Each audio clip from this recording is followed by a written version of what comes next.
उनमें क्या पावर है? इस निकम्मी सरकार को उखाड़ के फेंक देंगे। 5 सितंबर को आना है मेरे साथियों, और अपने हक को, अपने अधिकार को लड़ना है, जीतना है और लेना है। हमारी सरकार नहीं मानी तो इस बात को सोच लीजिएगा, इनको हम रहने नहीं देंगे। जिस गद्दी पे बैठे हैं उस गद्दी को उखाड़ के फेंक देंगे। या तो आप हमें फांसी दो या तो हमें नौकरी दो। नमस्कार, मैं हूं अनुकुल तिवारी और आप देख रहे हैं लाइव सिटीज। आप देख सकते हैं कि मेरे पीछे एसटीईटी अभ्यर्थी लोग पहुंच चुके हैं गांधी मैदान। जी हां, आपने सही सुना, गांधी मैदान में गांधी मूर्ति के ठीक नीचे ये लोग हाथ जोड़ के खड़े थे।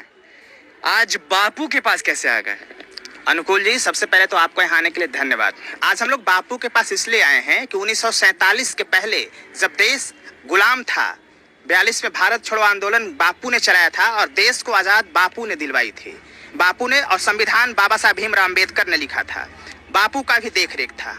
तो आज हम लोग बापू के साथ इसलिए आए हैं, ये कहने आए हैं कि बापू, आपने एक ऐसी राज्य की स्थापना की थी जहाँ लोकतांत्रिक सरकार चलेगी, जहाँ कानून का राज होगा, किसी का अधिकार का हनन नहीं होगा, जो हर चीज तौर तरीके से होगा। ये कैसा दिन आ गया? जब 5 तारीख को सब चीज है कि आप लोग महाआंदोलन करने वाले हैं, मेरिट के जितने भी स्टूडेंट हैं वो महाआंदोलन करने वाले हैं, तो आज बापू के मूर्ति के सामने सर झुकाने की क्या जरूरत? हम बापू से आज ताकत लेने आए हैं, आशीर्वाद लेने आए हैं कि बापू आज हमें ताकत दें कि जो इस देश के खिलाफ जिनका षड्यंत्र है, शायद उस षड्यंत्र को नाकामयाब कर दें, नेस्तनाबूद कर देंगे। क्योंकि हमारे संविधान के साथ, बापू के साथ कोई खेल नहीं सकता। किसी को अधिकार नहीं मिल सकता कि हमारे बापू के साथ कोई खेल दे। और 5 तारीख को हम इस सरकार को ये बताएंगे कि हमारा विज्ञापन, हमारा गीता और कुरान है, उसको कोई बदल नहीं सकता, कोई बदल नहीं सकता। जिस तरह से संविधान को कोई बदल नहीं सकता, हमारा विज्ञापन को कोई बदल नहीं सकता। कुल जी, जिस तरह से नीतीश कुमार जितना पढ़े लिखे हैं, हम अभ्यर्थी भी उतना ही पढ़े लिखे हैं। अगर नीतीश कुमार को आज बिहार में मौका नहीं मिलता, आज मुंबई और सूरत की कंपनियों में काम करते, तो क्या बिहार इतना सुंदर बिहार बन पाता? हम भी उसी तरह से सूरत और बंबई और लुधियाना में काम नहीं करना चाहते। हम भी आज इस बिहार को एक विकसित बिहार बनाना चाहते हैं और यही मेरा उद्देश्य है। पहला, मैं सभी बिहार के मेरिटधारियों से अपील करता हूं आज बापू के चरणों से कि 5 सितंबर को आना है मेरे साथियों, और अपने हक को, अपने अधिकार को लड़ना है, जीतना है और लेना है। और इस संसार और इतिहास में इतना ज्यादा संवैधानिक काम किसने नहीं किया है? और जिसने भी हम विद्यार्थियों से जो सीधे लड़ाई लिया है, उसको सरकार को उखाड़ फेंका है विद्यार्थियों ने, अभ्यर्थियों ने। और हम भी इस सरकार को उखाड़ फेंकेंगे अनुकूल जी, उखाड़ फेंकेंगे, सरकार को उखाड़ फेंकेंगे। क्योंकि दुनिया में देख लीजिएगा, जहां जहां इतिहास में विद्यार्थी सरकार के बगावत में गया है, वहां वहां उस सरकार को उखाड़ कर फेंका गया है। अगर ये सरकार नहीं मानी तो इस बात को सोच लीजिएगा कि हम विद्यार्थी अभ्यर्थियों के साथ साथ देश के सारे बेरोजगारी सरकार के खिलाफ आ जाएंगे। और अपने 19 लाख का जो वादा किया था, उसमें से 19 नौकरी भी इन्होंने नहीं दिया है। और इनको हम रहने नहीं देंगे। जिस गद्दी पे बैठे उस गद्दी को उखाड़ के फेंक देंगे। बापू के सामने हाथ जोड़ने का मतलब क्या? बापू के सामने हम लोग इसलिए हाथ जोड़ रहे हैं क्योंकि गांधी जी ने कहे थे, गांधी जी का स्टेटमेंट है, गांधी जी अपने, चाहे भीमराव अम्बेडकर जी अपने संविधान में लिखे हैं कि कहीं भी संविधान से अलग कोई चीज़ नहीं हो सकता। देख लीजिए, इस सरकार में नीतीश कुमार जी की सरकार है, जिसे सुशासन बाबू लोग कहते हैं। इस सरकार में पूरा संविधान का उल्लंघन किया जा रहा है। न इनके बात का कोई मतलब है और न इनके शिक्षा मंत्री का कोई मतलब है। क्या ये सुशासन है? सुशासन बाबू है? आप देखिए रहे, बताइए तो रहे हैं कि सुशासन, आप देखिए किस तरह से सुशासन चला रहे हैं नीतीश जी। तो वहीं महात्मा गांधी जी ने इस राज्य को कल्याणकारी राज्य बनाया था। और इस राज्य के, बिहार के खासकर हम बताएं कि इतना शानदार ऐतिहासिक पृष्ठभूमि रही है। यहाँ 12 करोड़ जनता बहुत शानदार अपना प्रतिभा पूरे देश नहीं दुनिया में स्थापित करते हैं। लेकिन आज इसको नीतीश जी धूमिल करने का काम कर रहे हैं। जो लड़का पढ़ लिख कर सड़क पे आज दर भटक रहा है, मेरिट में आकर भी उनको नौकरी नहीं दिया जा रहा है, और इसमें सम्मेलन करके अपने में आपस में स्टूडेंट को लड़ाया जा रहा है। स्टूडेंट लड़ाई कर रहे हैं आपस में? हाँ, मेरिट और नॉन मेरिट। सरकार विज्ञापन निकालती है, उस विज्ञापन में लिखता है कि जो जितना सीट है उतना ही बहाली होगा। लेकिन कुछ लोग ऐसा आदमी है जो अपना विरोध करते हैं, नॉन मेरिट वाले, उनके बात को सुनकर सरकार एक्शन में आते हैं और जितना भी अपना जो भी है अपना खो देते हैं, और उनकी बातों को लेकर 3 आदमी बैठ के डिसीजन ले लेते हैं, जो विज्ञापन उनको रद्द कर देते हैं। ये कहाँ का बात है भाई? आप बताइए, अभी एसटीईटी अभ्यर्थी हैं, आप क्या कहना चाहेंगे इस मामले पे? मैं यही सरकार से कहना चाहूँगी कि जो भी मेरिट है वाले हैं उनकी बहाली करें और विज्ञापन के अकॉर्डिंग ही करें। क्या कुछ कहना चाहेंगी सरकार को इस मामले पे? मैं सरकार से यही कहना चाहूँगी कि जो मेरिट के जो भी बच्चे हैं उनके साथ अन्याय न करें, उनके साथ न्याय करे सरकार और हमें जल्द से जल्द बहाल करे। सरकार का वो चीज तो आपको मालूम ही होगा कि बेटी बढ़ाओ बेटी बचाओ। हाँ है ही। सरकार ने तो ये नारा ही लगाया कि बेटी बढ़ाओ बेटी बचाओ। हमारे राज्य में सरकार ने ये कहा है कि हमारे राज्य की सभी बेटियां पढ़े लिखे ताकि वो आगे बढ़े और कोई भी अनपढ़ न रहे, वो अपने पैरों पर खड़ी हों। पढ़ लिख कर वो अगर मान ली कि पास भी हो गई और उन्हें जॉब नहीं हुआ तो इसका क्या मतलब हुआ? सरकार को तो काम है कि अपनी बेटियों की सुरक्षा करे, उन्हें जॉब दे और हम भी उन्हीं में से एक हैं।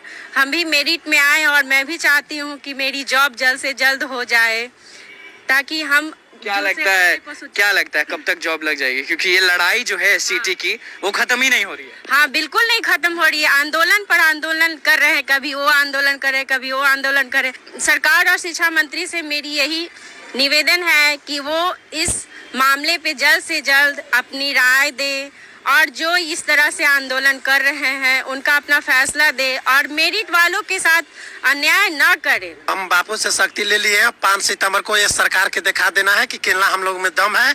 मेरिट वाले की जीत होगी और सरकार से मांग करते हैं कि नोटिफिकेशन के अनुसार काम करें। हम लोग बाबू से आज शक्ति 5 सितंबर के महाआंदोलन के लिए आज महात्मा गांधी के चरण में आकर शक्ति ले लिए है। मैं अर्जुन कुमार, एसटीईटी अभ्यर्थी 2019 मेरिट लिस्ट। मैं ये कहना चाहता हूँ कि भारत के अंदर एक नियमावली बनी, 6 वर्ष से 14 वर्ष के बच्चों को निःशुल्क शिक्षा दिया जाना था।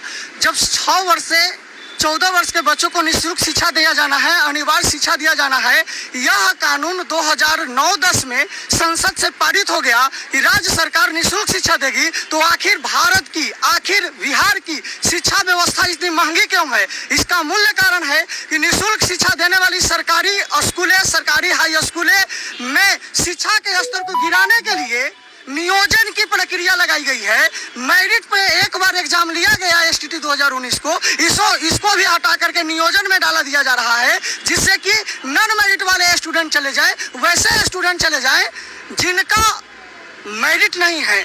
तो इसलिए शिक्षा के स्तर को गिराया जाता है और निःशुल्क शिक्षा की इस नियमावली को धज्जियां उड़ाई जाती है। हमारा इस मौलिक अधिकार को हनन किया जा रहा है और मौलिक अधिकार पर हनन हम कतई बर्दाश्त नहीं करेंगे। इसके लिए मैं, या तो आप हमें फांसी दो या तो हमें नौकरी दो। मैं अभ्यर्थी हूँ, फांसी दो या नियुक्ति दो, यही हमारा नारा होगा। और 5 सितंबर को आंदोलन का आगाज कर दिया गया है। अब थोड़ी सी इस बात को और थोड़ा सा समझा जाए के लिए जाएंगे। कभी सरकारी स्कूलों में अपने कदम को रखे हैं कि वहाँ के प्रधानाचार्य, वहाँ के प्रधानाध्यापक, वहाँ के शिक्षक और शिक्षिकाएं किस प्रकार से सरकारी स्कूल के गरीब विद्यार्थियों का वह शिक्षा दे रहे हैं, वहाँ के शिक्षार्थी कैसे हैं और शिक्षा ग्रहण करने वाले विद्यार्थी कैसे हैं? कभी नेताओं ने ऐसा प्रयास नहीं किया, क्योंकि बिहार और भारत के 80% प्राइवेट स्कूल और कॉलेज नेताओं के हैं।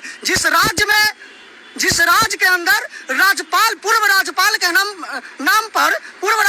नाम पर प्राइवेट का स्कूल और प्राइवेट कॉलेज हो, जरा सोचा जाए उस राज्य का शिक्षा स्तर कैसा होगा। और सरकार के सत्तासीनों, सुन लो, यदि आप हमारे इस शिक्षक की बहाली को राजनीति की सुल्ली पर चढ़ाओगे तो मैं कतई बर्दाश्त नहीं करूंगा। राजनीति की सुल्ली शिक्षक की बहाली को हम नहीं चढ़ने देंगे। इसके लिए फिर से मैं एक नारा लगाता हूं, फांसी दो या नियुक्ति दो, फांसी दो या नियुक्ति दो। सरकार को हम यही बोलना चाहते हैं कि अभी भी समय है। हम मेरिटधारियों के साथ वो न्याय ना करें, मेरिटधारी के साथ न्याय करें और हम लोगों को जितने भी 30,675 स्टूडेंट है सबको एक समय के अनुसार हम लोग को नियुक्ति पत्र जितना जल्दी हो सके दे सके, क्योंकि नोटिफिकेशन के अनुसार ही बहाली होनी चाहिए। ये मैं बाकायदा अपने शिक्षा मंत्री को बताना चाहते हैं कि हम लोग पढ़ के आए हैं, रात दिन एक करके आए हैं, इसलिए आपको नौकरी देना होगा। क्योंकि नौकरी के लिए कब तक लड़ेंगे सरकार से? नौकरी के लिए जब तक हमारी मेरिटधारी का मांग पूरा नहीं हो जाता है, जब तक हम लोगों को सरकार नहीं लाती है, हम लोग के लिए कुछ स्पेशल नहीं करती है, तब तक हम लोग आमरण अनशन करेंगे और जेपी आंदोलन करेंगे, लोहिया आंदोलन करेंगे। इससे हम लोग थोड़ा सा भी पीछे हटने वाले नहीं 5 है। सितंबर को ऐसा क्या करेंगे कि सरकार हिल जाएगी? 5 सितंबर को हम ये दिखा देंगे ताकत कि हमारे 30,000 जो डिजर्विंग स्टूडेंट है मेरिटधारी, उनमें क्या पावर है, क्या टैलेंट है, ये सब दिखा देंगे। सड़कों पर आकर सरकार को हम लोग उखाड़ के फेंक देंगे किसी भी तरीका से, क्योंकि हम लोग पीछे हटने वाले नहीं है। हम लोग रात दिन एक करके जब आंख में आंसू ला ला के पढ़ सकते हैं, सुबह 3 बजे भोर तक पढ़ सकते हैं, तो हम लोग जब बात अपने हक की आएगी तो हम लोग आंदोलन पर जान दे देंगे, लेकिन पीछे नहीं हटेंगे। इस निकम्मी सरकार को उखाड़ के फेंक देंगे और इस चीज को हम दिखा देंगे कि हम मेरिटधारी में कितना शक्ति है। हम 3 विषय से MA B.Ed M.Ed करके आए हैं, किस लिए पढ़ के आए हैं? इसलिए कि ताकि बिहार के बच्चों का भविष्य सुधार सके, न कि नॉन मेरिट टीचर लाकर उसे हम लोग अपने आप को बर्बाद कर सके। बिहार के बच्चा जो है ये देश का भविष्य है, यही देश के भविष्य आगे चल के इसको बनाएगा। लेकिन हमारे मुख्यमंत्री एक तरफ बात करते हैं बीपीएससी से मेरिट प्रधानाध्यापक लाने की और एक तरफ नॉन मेरिट टीचर से ये पढ़वाएंगे।